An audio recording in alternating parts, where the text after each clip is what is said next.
Bonjour à tous et bienvenue pour cette nouvelle webconférence du salon Acheter, Louer, Rénover organisée par le Crédit Agricole Toulouse 31. Aujourd'hui, nous accueillons Rémi Guérard. Donc, Rémi, bonjour. Bonjour. Donc, vous êtes conseiller Rénov Occitanie pour Toulouse Métropole et ensemble, nous allons parler de rénovation. Donc, avant tout, pouvez-vous nous rappeler ce qu'est le réseau FER auquel vous appartenez ? Il s'agit du réseau national des structures qui portent la mission de service public de la rénovation énergétique au niveau des particuliers pour informer sur la rénovation énergétique des logements individuels. D'accord. Dans quel cadre intervenez-vous auprès des particuliers et quelles sont vos missions ? Du coup, nous avons pour mission d'accompagner, d'informer et d'inciter à la rénovation performante tous les particuliers qui ont un projet de rénovation énergétique sur leurs biens. Dans les faits, nous accompagnons pour monter les projets, orienter vers un diagnostic si besoin. Nous pouvons regarder les solutions techniques, accompagner pour aller voir des artisans, trouver des devis, analyser les devis et informer également sur toutes les aides financières possibles pour ces projets-là en fonction des situations et des programmes de travaux. Pour cela, nous proposons des permanences téléphoniques, des rendez-vous, nous répondons par mail évidemment, et puis nous participons régulièrement à des animations de type conférences, stands, pour nous faire connaître du grand public. Pourquoi est-ce que c'est aujourd'hui intéressant de rénover son logement ? Alors, au niveau global, mondial, on connaît malheureusement l'état du climat, de la planète, et donc il est important de faire des économies d'énergie, puisque le secteur du bâtiment, et notamment le résidentiel existant, et a un poids très important dans l'émission des gaz à effet de serre et la consommation d'énergie. Donc c'est une cible prioritaire d'action. Ensuite, au niveau individuel, une rénovation énergétique va permettre d'améliorer son confort, de diminuer ses consommations énergétiques et donc de se protéger des augmentations prévisibles.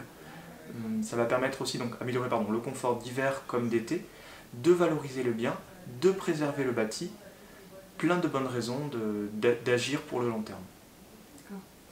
Alors, imaginons, je suis cliente, j'ai moi-même un projet de rénovation d'un bien. Comment puis-je savoir si mes travaux sont éligibles au dispositif d'aide à la rénovation ? Alors, en tout premier lieu, l'on va regarder votre revenu fiscal de référence et on va le comparer en fonction de tableaux qui existent, en fonction du nombre de personnes que vous êtes dans votre foyer. Ça va nous donner la catégorie de ménage à laquelle vous appartenez et par là les dispositifs qui vous sont ouverts. Ensuite, on va regarder selon votre programme de travaux, selon votre projet, si cela vous permet de rentrer dans les critères de ces dispositifs.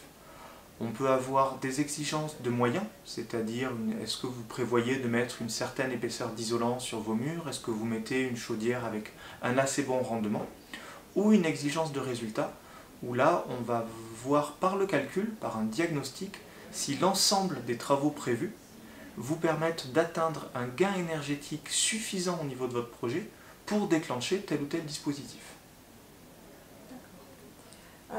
Alors, du coup, comment fait-on pour monter et pour déposer un dossier de financement ? Alors, il existe autant de manières que de dispositifs. En règle générale, depuis plusieurs années, cela se passe de plus en plus sur Internet. Et également, à retenir une chose, c'est que la plupart des dispositifs demandent un montage de dossier avant le début des travaux, voire même avant la signature des devis. Du coup, il est primordial de s'informer en amont, de déposer les dossiers, de faire ce qu'il faut avant justement de s'engager et de lancer les travaux. Mais le réseau FER est là pour justement vous accompagner à ne rien oublier. Donc ça, on a tendance à penser que c'est possible quand on est propriétaire de sa résidence principale, donc de maison, j'entends par là. Si on est propriétaire d'un appartement, si on habite dans une copropriété, comment est-ce qu'on peut monter ce type de projet de rénovation énergétique au sein de l'immeuble ? Est-ce que c'est possible déjà ? Oui, heureusement. Forcément, les décisions en copropriété se prennent en assemblée générale. Donc il y aura plusieurs façons d'amener le projet, on va dire, au niveau collectif. En copropriété, Le passage par un diagnostic global de l'immeuble est souvent indispensable.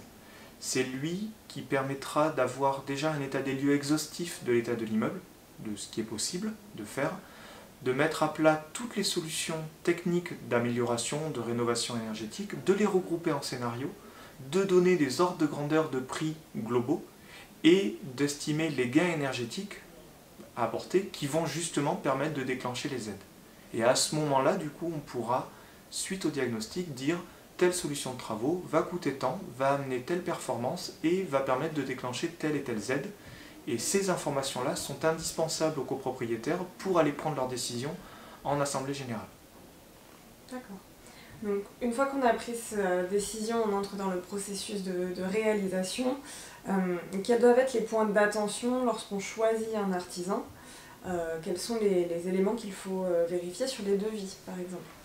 Alors, la première chose, c'est de vérifier que l'artisan ou les artisans que l'on va sélectionner soient bien agréés RGE, pour reconnu garant de l'environnement. C'est un label qui a été mis en place par l'ADEME et l'État au niveau national et qui est obligatoire pour avoir droit aux aides. En sachant que la labellisation RGE, elle est par type de travaux, donc il faut bien faire attention si on fait un projet fenêtre, par exemple, d'avoir un artisan agréé RGE fenêtre. Ensuite, il va falloir regarder sur le devis tout ce qui va avoir trait aux critères de performance, c'est-à-dire les caractéristiques thermiques, techniques des matériaux et des équipements que l'on se fait poser. Donc il faut bien que ce soit noté noir sur blanc sur les devis pour pouvoir comparer avec les critères des aides financières et éventuellement comparer avec les préconisations du diagnostic qu'on aura fait. Une petite astuce, en fait, on peut regarder le taux de TVA. Tout ce qui est équipement et matériel performant et éligible aux aides peut être facturé en général avec un taux de TVA à 5,5%. Ça, c'est plutôt rassurant et ça permet de vérifier très rapidement si on est dans les clous au niveau du devis. De manière générale aussi, on peut dire qu'un devis répond à des obligations au niveau juridique, si on peut dire. On doit avoir toujours le numéro de SIRET de l'artisan, la date, la durée de validité et ainsi de suite. Voilà. D'accord. Donc une fois qu'on a validé son dossier, que les devis sont validés, que les artisans sont trouvés, quels sont les délais de prise en compte?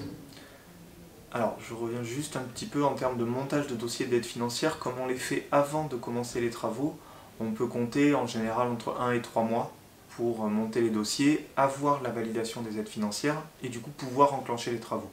Ensuite, à partir du moment où on signe le devis, où on s'engage pour une proposition, en fonction de la disponibilité des artisans, du temps de préparation des matériaux, notamment fabrication des fenêtres par exemple, en ce moment il y a quelques tensions sur les matériaux au niveau international, on peut compter là aussi entre 1 et 3 mois environ pour lancer les travaux.